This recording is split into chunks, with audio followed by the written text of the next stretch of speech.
Hey guys, Virginia the Buckeye Gamer here, and I'm back with a review. This is something I've been talking about for a while. I've posted about it a few times on the community posts.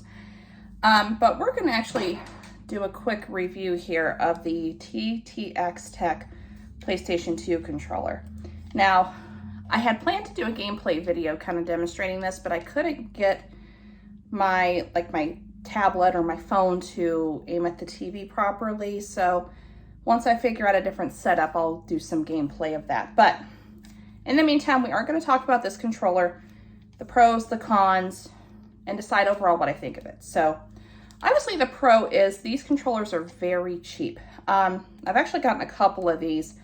This is the only one that I'm actively using right now because I have no working PlayStation 2 controllers like Sony brand ones. The only one I do have that remotely worked was a silver PlayStation 2 controller, but even then it's questionable. There's times I'll have it plugged in and it just all of a sudden will stop working, and then I have to pause stop what I'm doing because I can't pause because the controller doesn't work. I have to unplug it for a few seconds and then plug it back in. So if you're in the middle of a fight, like in an RPG or a fighting game or something, that's not very good. So, but anyway, yeah, so we're going to talk a little bit about this. Now, one thing I do say, these controllers are super light. But I bought these for 10 bucks, like the couple that I have were $10 at one of the local video game stores I have around here called The Exchange. Now, The Exchange does get a bad rap at times, but I personally don't have any big issues with the stores that I go to. So, but anyway, that might be a video for another day. But now this controller does have analog. That's what this little button is right here. So you do have rumble and, you know, those other features that the PlayStation 2 controller normally would have. Now the buttons are not as clicky, obviously. The trigger, well, yeah, I would say that the L2 and R2 buttons are fairly, they do remind me more so of the PlayStation 2 controller L2 and R2 buttons. Same with the L1 and R1. These buttons feel pretty good. I'm not a huge, a huge fan of the D-pad now. Obviously, it's not, separate buttons like the PlayStation controllers are known to have. And that's something they've had since day one. So, yeah, I can't say I'm a big fan of how that feels. But again, depending on the game that you use, I don't really utilize the D-pad all that much unless it's like a 2D game or a fighting game. And then the analog sticks do feel pretty nice and responsive, at least, again, with the games that I played. I haven't had too many issues with these.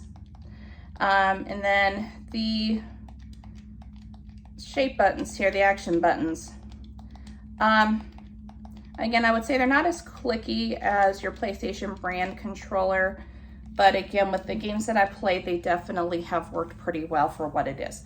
Now, what I will say is based on some reviews that I've seen, this controller is not one that lasts long term. So I definitely would say, being that it is cheap, go for this if you have no other option. But it definitely would not hold up as good as your Sony brand controllers, because those ones are known for their quality, at least in the PlayStation 1 through 3 era.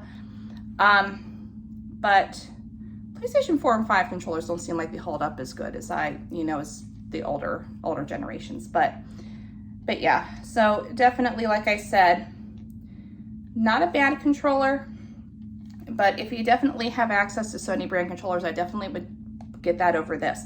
Now, at least where I'm at, and this may not be the case for everybody, Sony brand PlayStation 2 controllers are very hard to find. So if you don't have a working one, this probably, again, depending on where you're at, this might be your only option, unless you can fix your controller yourself or take it to somebody who can fix it for you.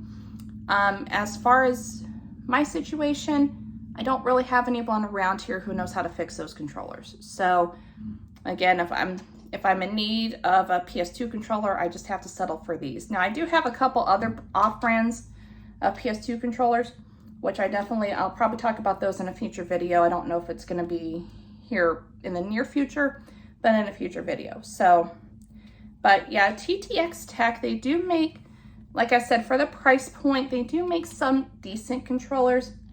I just wouldn't count on these to last long term. So if you can get maybe 6 months to a year out of this controller, then you're doing really good. So, but yeah, like I said, for $10, you get what you pay for.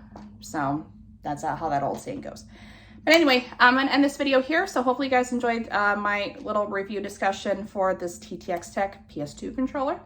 Again, if I can figure out how to get a proper setup to record some PS2 gameplay, I will go ahead and record some and give you a better idea of this controller and how well it works. But with that being said, hope you guys have a great day. Always remember that Jesus loves you. He is real. I love you guys too. Stay safe, and I'll see you next time.